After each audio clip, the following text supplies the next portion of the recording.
नहीं चाहिए।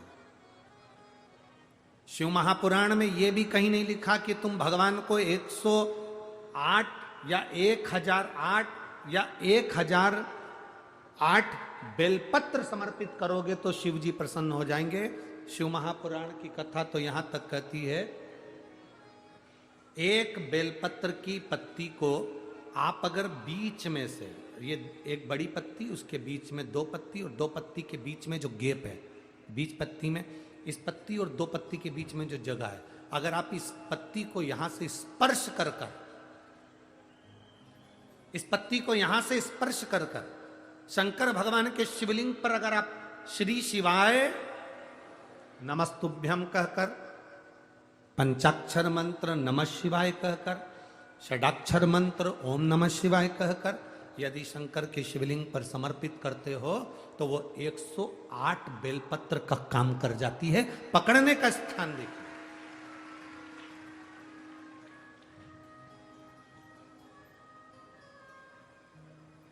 ये स्थान की बड़ी मूलता है, जो थोड़ा सा समझेंगे अपन, थोड़ा ध्यान देंगे तो ये जो स्थान है ये बड़ा मूल माना गया। बेलपत्री की बड़ी पत्ती, नीचे की दो पत्ती, उसके बीच में जो खाली डंडी जो दिख रही है, इसको अगर पकड़कर बेलपत्र समर्पित कर रहे हैं तो 108 बेलपत्र के बराबर हमें फल प्राप्त हो रहा, 108 बेलपत्र। और समझिए, मान लो आपके पास में ना पीला चंदन है, ना लाल चंदन है, ना अक्षत है, ना पुष्प है, ना कोई सामग्री है, ना दिया है लगाने के लिए। शंकर जी के मंदिर में लोटा भर के जल लेकर गए हो, आज तुम्हारे पास में हो सकता है जल भी नहीं है, लोटा भी नहीं है, तो जिस शंकर जी का दर्शन करने गए हो उन्हीं की बेलपत्र को उठाओ और बेलपत्र को उठाने के बाद पहले अपने हथेली पर रखो, अपना हाथ रखकर बाबा से प्रार्थना कर कर बेलपत्री की मध्य पत्री, आगे वाली पत्ती को पकड़कर अगर वो बेलपत्र हम शिव जी को समर्पित करते हैं तो हमारा पीला चंदन, लाल चंदन, दिया सब बाबा को समर्पित हो जाता है उस बेलपत्री में। एक बेलपत्री का सुख हमारे जीवन का एक आनंद दे देता है। हम तो यहां तक कहेंगे, अगर कभी जिंदगी में तुम्हें लगे कि गुरुजी मेरा पैसा फंस गया, नहीं मिल रहा है, या मेरा पैसा अटक गया, नहीं मिल रहा, या मेरा घर में धन नहीं है, बहुत तकलीफ की जिंदगी चल रही है, आप ये बेलपत्री का जो दो पत्ती है ना, ये दो पत्ती इस जगह से पकड़कर, आपको लग रहा है कि पैसा नहीं है, काम बहुत बड़ा अड़ा है, बेटे की शादी, बेटी की शादी, या मकान या दुकान, कोई काम अड़ गया, ये दो बेलपत्री की पत्तियों को पकड़कर अपनी कामना कर कर शिव जी को समर्पित करो और एक लोटा जल बाबा को चढ़ाना प्रारंभ करो। 20 से 22 दिन इंतजार करना, मेरा बाबा हाथ पकड़कर कुबेर भंडारी भंडार जरूर भरेगा।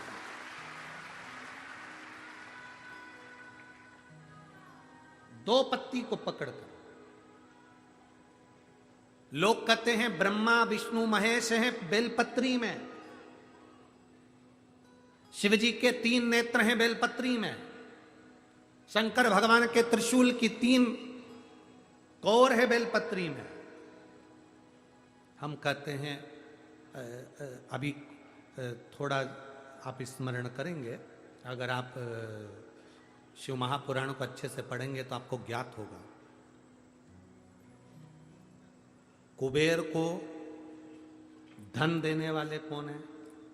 बोलते जाओ जरा जमकर, कुबेर भंडारी, कुबेरेश्वर महादेव, मतलब शिव शंकर कुबेर को धन देते हैं। जिस समय पर भगवान विष्णु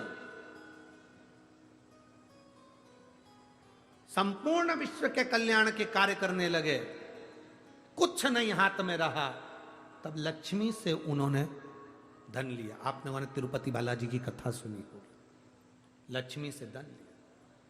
लक्ष्मी, इन जीवों के कल्याण के लिए तो मुझे धन दे दे। लक्ष्मी ने धन दिया। एक दिन नारायण ने पूछ लिया लक्ष्मी से, लक्ष्मी मैं नारायण, मेरे पास भी संपदा की कमी नहीं, पर तेरे पास लक्ष्मी इतनी संपदा कहां से आती है? तेरे पास इतनी संपदा कहां से आती है? लक्ष्मी जी कहती हैं, मेरी मां ने, मेरे पिता ने मुझे केवल एक ही बात सिखाई थी, किसी के आगे हाथ नहीं फैलाना है, शंकर की स्तुति करना है। लक्ष्मी जी कहती हैं, जब मुझे जरूरत पड़ती है मैं कुबेर को साथ में लेकर पहुंचती हूं। बेलपत्री की ये बीच वाली पत्ती है शिव, माता लक्ष्मी और कुबेर, उन दोनों के सामने हाथ पसार कर कुबेरेश्वर महादेव से मांग रहे हैं, भगवान शंकर से मांग रहे हैं। लक्ष्मी जी कहती हैं, वो शिव मुझे प्रदान करते हैं दोनों हाथों से, और मैं वो लेकर आती हूं जनमानस के कल्याण की। जब हम शिव जी को बेलपत्र चढ़ाते हैं तो इस तरह से पकड़कर, जब हम कामना कर कर चढ़ाते हैं, इन दोनों पत्ती को लक्ष्मी और कुबेर का स्मरण कर कर, कुबेरेश्वर बाबा का स्मरण कर कर जब हम शिव जी को समर्पित, हाँ थोड़ा सा ध्यान देंगे, बेलपत्री की जो डंडी होती है वो शिवलिंग पर जब चढ़ाई जाए तो जब हम दो पत्तियों को पकड़कर चढ़ाएंगे तो इस डंडी का मुख, जहां अशोक सुंदरी की जगह है, जहां से पानी बहता है, इस डंडी का मुख उस ओर होना चाहिए, बस इतना जरूर इसमें, तो डंडी का मुख उस ओर हो जहां पानी बहता है।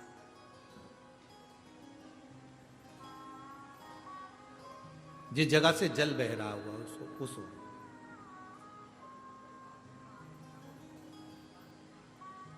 बीस 22 दिन प्रैक्टिकल करना, सियोर वाला महाराज कहीं झूठ तो नहीं बोल रहा है, पकड़ना चाहिए, अगर झूठ बोले तो तुरंत पकड़ लो। हे महाराज, अगला पत्र तुम ऐसे ही भेज देना, ओ महाराज झूठ बोले थे, तो पकड़ना चाहिए, कहीं सियोर वाला महाराज ने झूठ तो नहीं कह दिया। बेलपत्र को कहां से पकड़ना है, किस स्थान से पकड़ना है, किस जगह से पकड़ना है और कैसे बाबा को समर्पित करना है, उसका भी वर्णन हमारे शास्त्रों में लिखा हुआ है, जिससे हमें फल की, देखो ये बेलपत्र, कई लोग कहते हैं ऐसा क्या होता है कि यहां से पकड़ोगे तो ये फल मिलेगा, यहां से पकड़ोगे तो ये फल मिलेगा, यहां से पकड़ोगे तो ये फल मिलेगा। हमारा कहना इतना सा है, जब बॉटल चढ़ाते समय यहां नस नहीं मिलती तो यहां देखते, नस यहां नहीं मिलती तो यहां देखते, सुई बॉटल चढ़ रही है, नस ढूंढना है, यहां देखते हैं, फिर देखा कि यहां एक नस है, उसमें सुई चुभाई, बॉटल चालू करी, थोड़ी देर बाद ये नस फूलने लगी, हटा दिया, फिर इस हाथ में देखी गई, फिर पांव में देखी गई, अर्थात बॉटल चढ़ना। नस ढूंढो कि वो नस कौन सी है जहां पर हम पकड़कर बाबा को बेलपत्र चढ़ाएंगे तो हमारा भी जीवन का कल्याण हो जाए, वो नस पकड़ेंगे।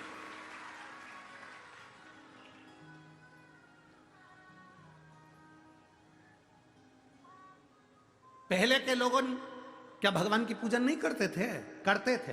पहले के लोग क्या शंकर के मंदिर नहीं जाते थे? जाते थे। पहले के लोग क्या बेलपत्र नहीं चढ़ाते थे? पर उनको यह नहीं ज्ञात था कि जल चढ़ाने से क्या फल होता है, उनको नहीं ज्ञात था कि जल पीने से क्या फल मिलता है, बेलपत्र खाने से क्या फल मिलता है, शिव जी को बेलपत्र चढ़ाने का क्या फल मिलता है। पहले पूजा का विधान इतना लंबा था कि लोग डरते थे, इतनी लंबी पूजन में हम कैसे बैठेंगे, क्या करेंगे, इतना सारा सामान कहाँ से लाएंगे, इतना सारा सामान कैसे लाएंगे, पैसा कितना खर्चा होगा। पर शिव महापुराण जब से आप सुन रहे हैं, पूजा का विधान सरल हो गया, सारी समस्या का हल एक लोटा जल हो गया। कोई ढोंग नहीं, कोई प्रपंच नहीं, कुछ मत लाओ, तुम तो दिल से बाबा के पास जाओ और पुकारो। उसके मिलने से ज्यादा जरूरी है उसको पुकारना। पुकारेंगे वो आएगा, निश्चित है। पुकारो। बच्चा खेल रहा है, मां उसको दूध नहीं पिलाएगी, बच्चे ने पुकारा, रोया, मां उसको दूध पिलाएगी। बच्चा खेल रहा है, मां उसको गोदी में नहीं उठाएगी, बच्चा रोया, पुकारा, मां उसको गोदी में उठाएगी। बच्चा शेयर मार्केट करी आया, डब्बा गोल करी आया, शेयर मार्केट में पैसा हरी आया, सबसे कहा, किसी ने नहीं सुना। बच्चा घर में आया, अपने बाप के आगे रोया, अपनी मां के आगे रोया, तो मां अपनी रकम भी बेच दी, मकान बेच दिया, प्लाट बेच दिया, पर अपने बच्चे को कर्जे से मुक्त करा दिया, क्योंकि वो पुकार उसने करी अपने मां बाप से। बच्चा माँ बाप से पुकार करता है तो माँ बाप कुछ भी करके अपनी जेवर बेच दे, जमीन बेच दे, पर अपने बच्चे को पुकारते से अपने बच्चे को बचाने का प्रयास करते हैं।